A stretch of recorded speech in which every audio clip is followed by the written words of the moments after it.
Hello, everyone. Thanks for joining us.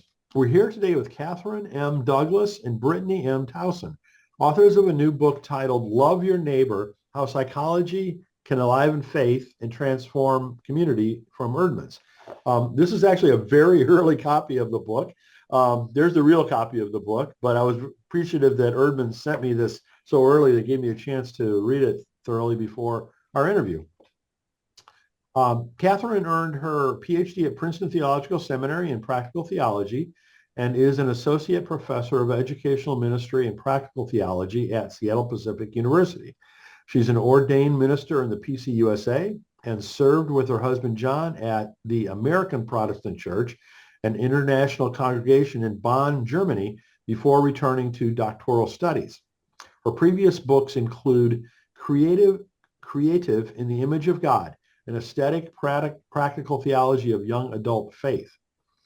Brittany is assistant professor of social psychology in the Honors College at Baylor University, where she teaches she also serves as director of classrooms that cultivate character, which is an initiative that leverages science-backed practices to help young adults grow in virtue, which sounds very interesting to me. You'll have to tell us more about that. I love that. Her research focuses primarily on ways to reduce dehumanization, enhance neighbor love, and cultivate virtue so that loving intentions more readily manifest in loving actions. Dr. Tausen is passionate about helping students broaden their understanding of psychology, as well as encouraging them to take what they have learned outside the classroom. She's authored many peer-reviewed publications. You can learn more about their work at lovingbetter.substack.com and of course also at erdmans.com. So Katherine and Brittany, thanks so much for joining us, and many congratulations on all of your work. Thanks so much for having us. Yeah, thank you. So first, what else would you like people to know about each of you? Well, Brittany, you want to go first? Sure. I mean, there's lots of fun stuff I'd say about Katie and I. I guess one of the things that I'd like people to know about us right off the bat is that we're moms and we're friends and we're scholars and we're Christians. And we've been navigating this space of how to love others better together as we kind of think through our different disciplines. So Katie is a practical theologian and me as a social psychologist. And so I guess like my fear in writing the book was two things. One, that no one would read it. That made me nervous. Or two, that like it brings out this potential for us to feel like hypocrites, I think, because I feel convicted every single time I read the book. Mm.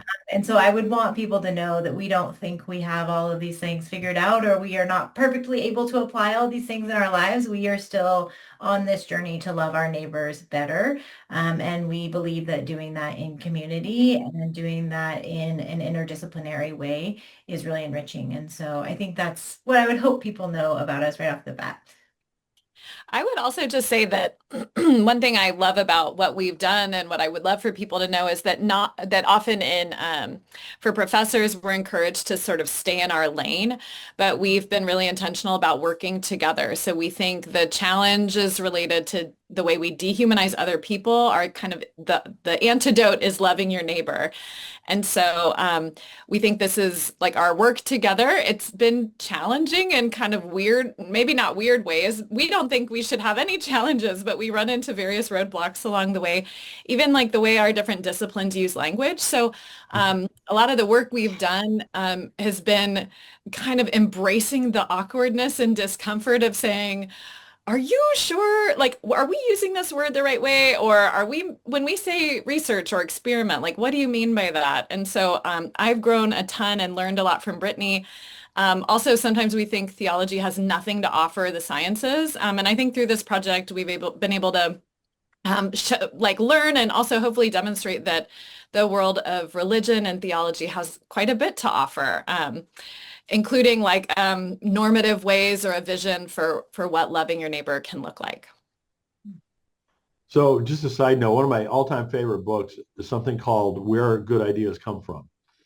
And one of the things it talks about in that book is interdisciplinary, meetings and collaboration as being source of a lot of historical innovation. Yeah. Yeah, absolutely. So good Yeah. idea. I think we find that people shy away from it in part because structures aren't set up to support it Yeah, super well, yeah. but also because it really does take a lot of extra wrestling. I think, we've been trained so deeply in our own disciplines that it's almost like learning a new language to be able to talk to Katie about like what I'm doing in psychology and vice versa. And so I think there's a lot of extra legwork that goes into it up front that's different than if I collaborate with another psychologist where some of that translation work doesn't have to happen. But we think it's worth it. And we also hope that the work that we're doing then kind of makes it easier for other people to engage with an interdisciplinary like piece of work without having to do some of that same translating and wrestling on their own. So Well, and then, the third thing you had to translate too was the fact, that you're speaking to lay people like me, right? Are not necessarily educated in either theology or psychology. So, that I would say that's a third, translation, so to speak. Yeah, one of our hopes, and along the way we edited, I mean, it was really helpful for us when Brittany would use a really common kind of insider phrase like in group is one of the words. And I'm like, what does in group mean? Does it mean everyone who identifies the way you identify? And really, it's like the psychology shorthand for your people. Like, this is my group, my in group, and then the outside. And if I get it wrong, Brittany, correct me. But then, like, the people that are outside of that are the out group. And so, our hope is that as people read the book, by the end, they feel a lot smarter, but also they feel empowered. Like, oh, I know what's going on when everyone hoards toilet paper during COVID. It's scarcity mindset, but I could choose differently. I could be like Joseph and choose generosity. So hopefully people, when they read it, they're like, man, I feel like I took a theology and psychology course and I came away so much smarter. So we hope people feel that way. Good, good. So let's get to the book. As I said, the title is Love Your Neighbor, How Psychology Can Enliven Faith and Transform Community. So tell us a little bit about how the book came about in the first place. yeah, I'll start really quickly. I mean, the book was the result of, and I think it's important for people to know, like 10 years of work together that Katie and I have been doing. And so we really met on my very first day at Seattle Pacific University where I used to work. And we very quickly formed a close friendship and also just a really clear sense of overlapping like hearts and passions for how we help our students think differently about our unhoused neighbors in Seattle. And so that very first year, which would have been like 2016, 2017, Seattle Pacific University was hosting Tent City 3 on our campus, which is a government sanctioned homeless encampment that is required to move every 3 months. And so for it to move every 3 months, churches and universities and other organizations will offer to be the host site of Wow. that traveling homeless encampment. And Tent City was on our campus, and Katie and I both thought this is just a really incredible way to love the stranger, to love our unhoused neighbors, to meet other people in our community. And so we were curious about how we could get our students engaged. And also as a psychologist, I was really curious about what are the consequences of hosting this Tent City on campus for the entire university. You can imagine that something like this, while like with very loving intentions, could improve students' perceptions of individuals experiencing homelessness or could actually further harm their perceptions of individuals experiencing homelessness. And so a lot of my work and passion is about like, let's make sure our impact and our intention are aligned. And if the impact that we're having isn't in line with our intentions, how can we tailor something differently to make sure not only we're loving our own unhoused neighbors in the 3 months that they're on our campus, but also that we're helping our students to love those unhoused neighbors into the future beyond that time. So our work really started there with a shared interest in how we help our students engage in Tent City well. And then once Tent City 3 was no longer on our campus, we just thought this is such a powerful opportunity to learn and to love others better that we want to keep finding ways to work together and to run those experiments in no sense to say, how can we do this well in a way that actually improves rather than harm students' perceptions of individuals experiencing homelessness. Yeah, so Brittany ran a survey, and the survey found that without kind of a curated, intentional encounter with this community, this little neighborhood, stereotypes that were negative increased, which is not the goal. I had students, and this was not part of an experiment. I actually took students on a tour through the encampment. I stopped by earlier and like talked with they have a democratically elected mayor. We chatted, and I said, could I bring some of my students by and you could just give us a tour? And we walked around the encampment, and they got to see how everybody, there was like a little, neighborhood of tents and how everyone decorated them differently. They got to see the kitchen area where people cooked for themselves, but then also, and it was kind of like, groceries around, but also people had donated food that people could eat. And then they also have a bigger tent that kind of functions as almost like a bunkhouse where there's nobody in it except anyone who suddenly urgently needs housing. So they saw themselves as Wow. providing kind of emergency housing for people. And then they always have someone at their front desk who will check names. So if somebody's like trying to avoid someone, they can make sure it's a safe Hmm. community. And so their perception was like, wow, this community really loves each other well. They're providing this service. The way they talk about themselves is so differently than the way I've heard them talked about. And so we were interested in like, how do we, encourage that type of interaction more? And also, like Brittany said, have a long-term impact on stereotypes, because when we start to dehumanize others with our ideas or our language, it leads to actions that are harming those vulnerable groups. So then we taught a class together called Neighbor Love, which we had undergrads and grad students, and we had to work through a lot of their baggage. For some, it was like, theology doesn't need science, like we don't trust it. And then for some of the scientifically minded students, there was a little skepticism that theology had anything to do with science. Um, and so then I went off to a conference and I was saying to Brittany, like, we should write a book together. And she told me, psychologists don't write books. And I came back and said, I've got a book agent for us. So get on board. And she's a great author. So I think it was a good call on my part to like nudge, Yes. nudge us in that direction. So it's been a really fun Oh, project. that's excellent. That's excellent. Well, we, kind of touched on this idea of, coupling science and faith as being a really valuable thing. Do you think the co-author model is a good way to go about that? I do. I'll tell you, I think so. I don't want to be like overly critical, but I think if you have two experts, like Brittany has the depth and knowledge of what's at stake in every decision in psychology. And I'm aware of, the variety of kind of angles you can come at things from theology, the different traditions.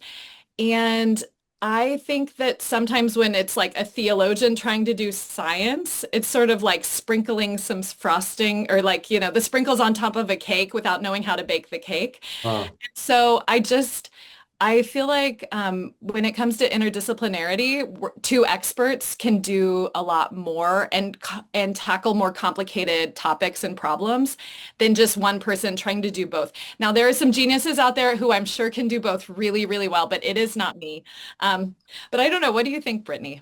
Yeah, I mean, I really think there's a lot of value in having that conversation between two experts in the disciplines. I like the way you said it, Katie, that we both understand what's at stake. And especially when you're going through a publishing process, you're working with editors. You had mentioned earlier, we had to learn to write to a general audience, which is not something I had ever done before. And so, we went through several iterations of edits where it was like, this is still too scientific. This is still too scientific. And we're navigating this tension of not losing the nuance, so not like glossing over the truth of the scientific finding, right? And I think if you weren't trained in that particular discipline, you might miss that edit changes the meaning mm, for the mm. science. And vice versa, if I was trying to write the theology portions on my own, if there was an edit or a change to that, I might miss the nuance of that. I also think that it has forced us to learn how to translate things to one another in a way that's so valuable. And so we think that there's value in just how the end product happens, but I also think the more we can encourage other people to talk across disciplines, I talk a lot about like what I care about right now is resonant truths, like where there are overlapping truths, and being able to see overlap in theology and the wisdom of theology and psychology, and when those two things resonate or unite and they're pointing us towards the same message, I think there's so much value in paying attention to those resonant truths. And I think we get in our silos so much that we aren't encouraging interdisciplinary conversations in a way that's in a microcosm of how we're not encouraging people to do the hard work of, translating, reaching across divides, talking to other people that have different opinions or different trainings or different ways of being. And so I think we can model that well in this. Katie and I wrote an article for Christian Scholars Review a while ago, and one of the things we talk about is how there aren't great models for this in the academy, people working together across disciplines. It's much more common that someone would try to do both on their own, and that there are actually we found one article of a group of folks that tried to work together and ended up just saying, we resolved our partnership. We decided not to keep working together because it was just too hard. Mm. But we titled that article like "We Belong Together" because we like cheesy song lyrics as our titles of things. But we really do think it's true. Well, even just, look at your target audience. A typical reader is an amalgamation of both, psychology factors, theological factors, all kinds of other, so it's like, I would argue that unless you kind of deal with a human as a whole, that you're missing something. So 100%. Right. Yeah. One of the examples, I mean, Brittany was talking about the different language. So in the Bible for a long time, we've had these stories about loving your neighbor. Psychology is a young field, and the way they talk about that is pro-social behavior. And so I think that it's even just that, like, I will confess, like 10 years ago, if someone had said pro-social behavior to me, I'm like, I don't really know what that means. Like, yeah. is it like good toward the common good, like towards social, like it's technical language. But anyway, I feel like even that I'm like, oh, now when I feel smarter, like when I read an article that talks about pro-social behavior, I'm like, oh, that resonates for me. Like I connected immediately to like loving your neighbor and biblical truths, which I think is the more places we can find connections. Like Brittany said, like across what we perceive to be as differences, I think the better for like just as an individual, but for our communities as well. Absolutely. So let's talk about the organization of the book. There are three main sections. The first is about circumstances. The second is about your own feelings. And the third, our own feelings. And the third is about choosing to be proactive. So how did you come up with that approach? Yeah, I would say there's just different subfields in psychology that lend themselves nicely to these different kind of subsections. So I'm a social psychologist, and I start every one of my social psychology classes by telling students any person is capable of almost anything given the right set of circumstances. And so really social psychology brings to the table a really rich understanding of how much our environment and our situations impact our behavior. And so we started there because I think that's the most familiar to me, but also because I think that it's something we overlook a lot. We often are trying to do things in our own strength and our own willpower, and everybody's so inwardly focused that they forget that they have the ability to curate their environments in a way to set themselves up for success. And so we talk a lot about Paul saying, I know what I want to do, but I don't do it. And I'm frustrated. Like, why can't I just do the thing I want to do? And part of a social psychologist's response to that would be because the environment you're in is impacting your behavior. And you can fight your environment, or you can choose to curate your environment differently. And so we're hoping to help people become more aware of how situations get in the way of loving others better first. But of course, like the situation is only one piece of that equation, right? Like the person is the other piece of that equation. And we have and are bringing to the table all sorts of things, our cultural backgrounds, our biology, also our emotions and our feelings. And so we can't just talk about the environment. We have to talk about the way the environment interacts with the person, which is where we kind of go to the thoughts and feelings, the inward kind of person factor. And then the final section is saying we have a lot of abilities to set our own trajectories if we're thoughtful about choosing to grow. Because I think a lot of people have these misnomers or kind of misconceptions that everybody's set where they're at. I got asked the other day, like, is empathy a choice or are you just born with it? And people often underestimate how much we can grow in empathy. And so knowing that you have choices to become better, I think is really important too. Hmm.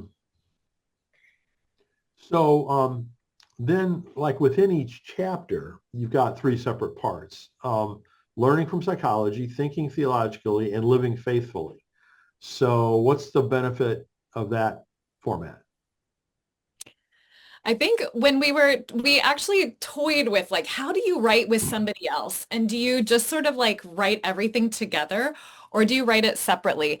And the shape of each chapter, what felt like it fit best and made the most sense was to give kind of devoted attention just to the psychological research first. So we start with like a biblical quote, like a short one at the beginning of each chapter that kind of gives a kind of summary or cues the reader into like letting go of contempt or the suffering have no one to comfort them. And then we kind of take this first section, Brittany writes, we both wrote we edited everything together. Our fingerprints are both all over it, but for the most part, Brittany wrote all of the psychology sections. And so it kind of explains or unpacks some of the research to make it really accessible. And these are really fun and interesting experiments. Like one of them was they took boys at a camp and they were both like who got to kind of they set them up to compete with one another.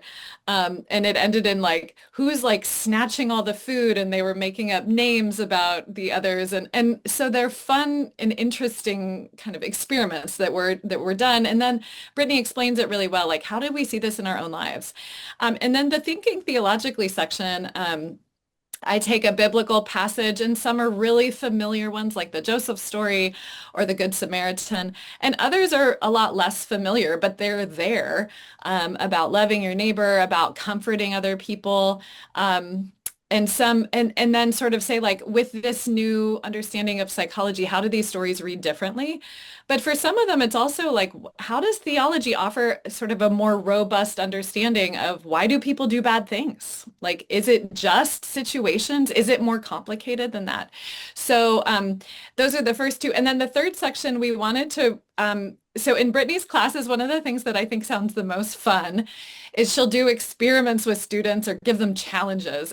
And so we thought, and then as a practical theologian, I'm really interested in like, how do you like form a person or shift behavior and as a Christian education, person, I'm interested in how do you help people become more like Jesus? And it isn't just like thinking differently. It means that when you see things or you notice things or you feel something, you might act differently or feel differently or talk differently. And so we wanted to give people like small but very specific things that they could do to help them, for example, hurry less or give their attention better to someone else or let go of contempt and think and just notice when you're thinking a thought of contempt. So that was kind of the goal of the form. And I think it worked really well. We got into a really good rhythm. And then we wrote so many chapters that didn't even get into the book because we were like, what about this one? And what about this one? So yeah, that Maybe was there's an opportunity for a next book or something. yeah. We've got it in a Google shared Google folder. So, when you look at many of the chapter titles, they seem pretty practical. So like hurrying less or decluttering or letting go of scarcity mindset. Would you call this a self-help book or not? I mean, maybe. I don't know. Like I would say it's not a self-help book in that the goal is actually community transformation, but I think that happens through individual choices. So my mom read the book and she goes, that book made me feel bad, which I think is so funny. Don't worry, it was an early draft.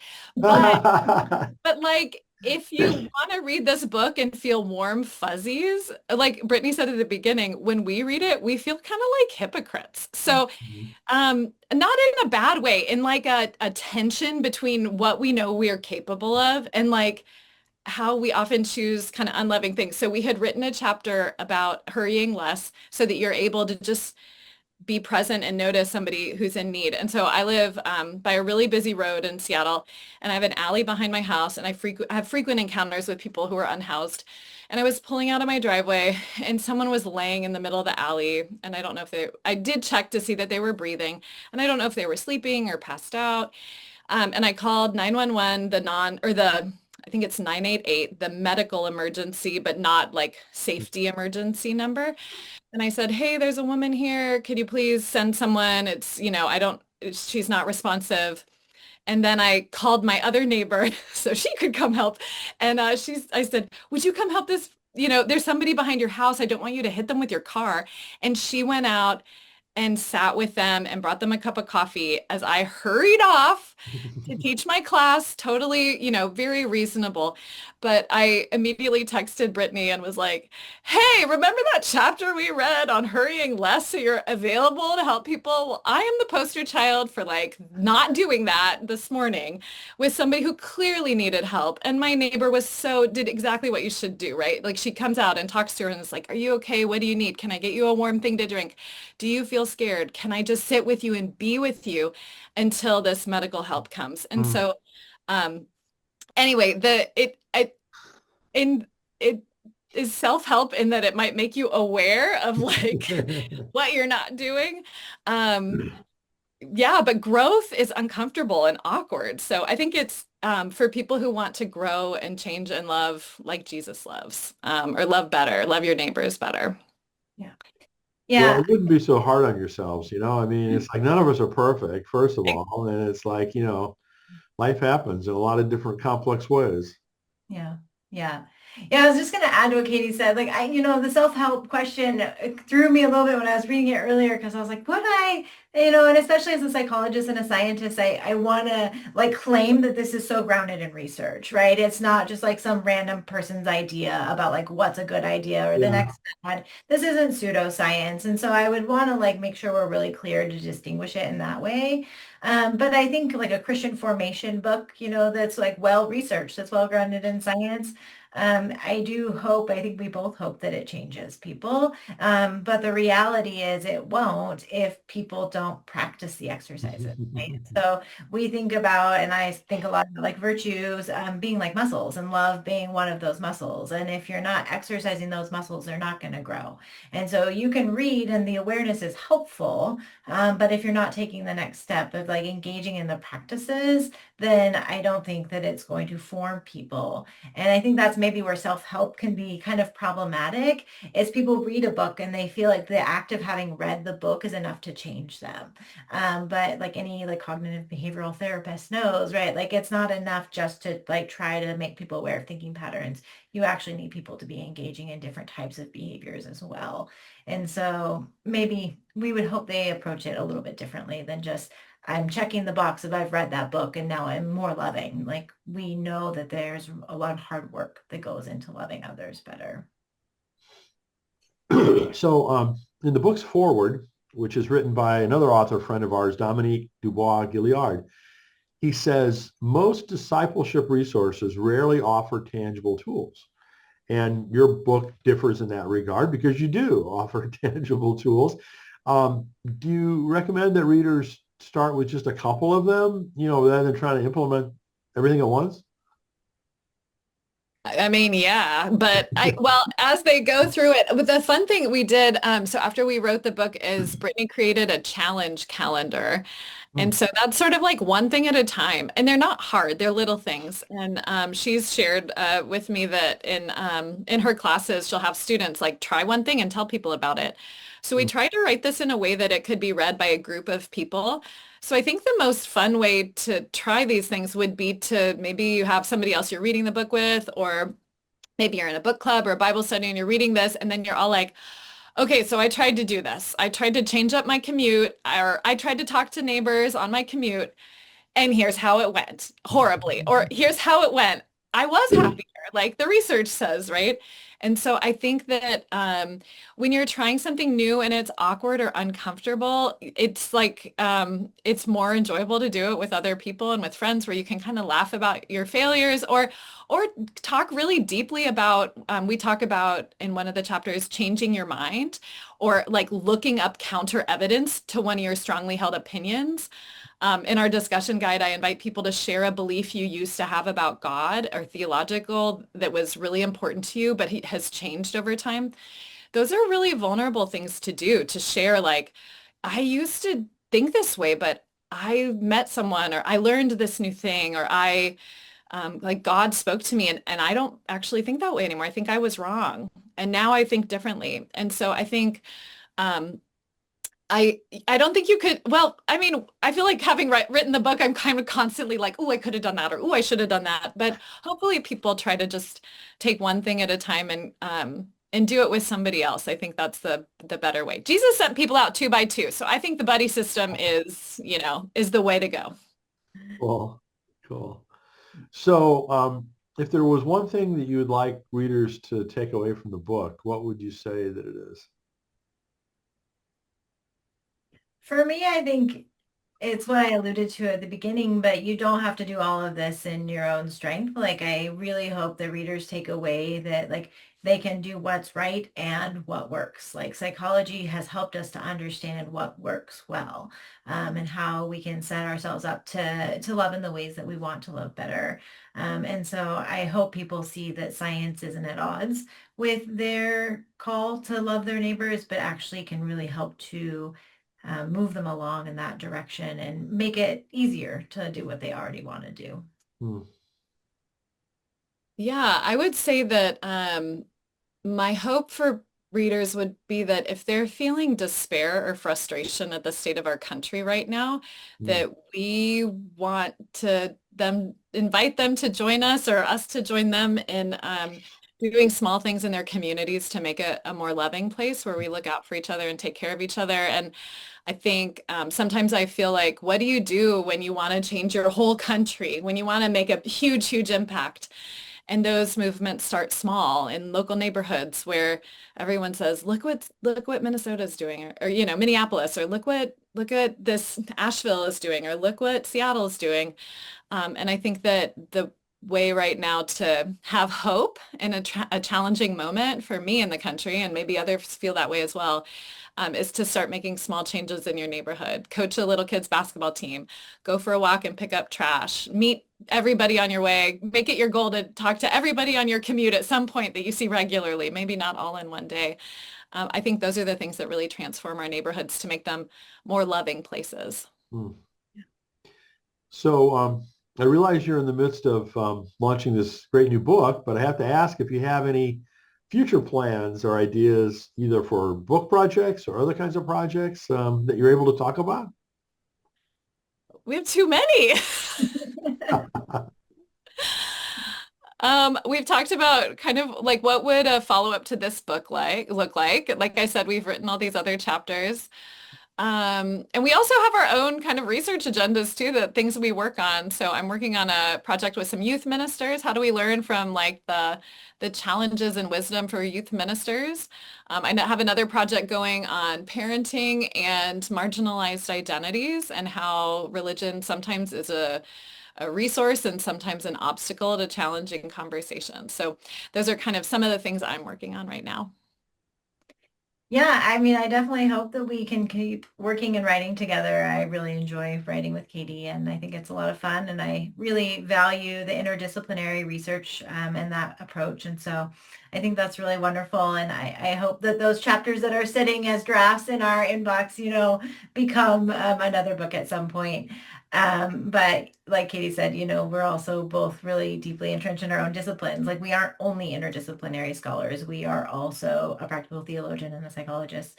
And so a lot of my time and attention right now is going towards that Classrooms That Cultivate Character initiative and really thinking about specific virtues and how we enhance specific virtues and how the character climate that we perceive is so important for the ways that students are able to grow in virtue during their time in college.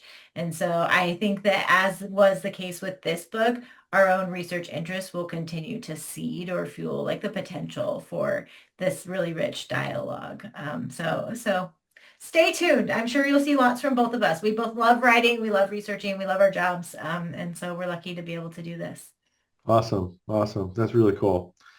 So again, the title of the book is Love Your Neighbor, How Psychology Can Enliven Faith and Transform Community. Thanks so much, both of you, for joining us and for doing all the work that was necessary to make this happen. It's really a wonderful book, and I hope people benefit greatly from it. Thank you so much. Yeah, thanks for having us. This was All fun. right. Thank you.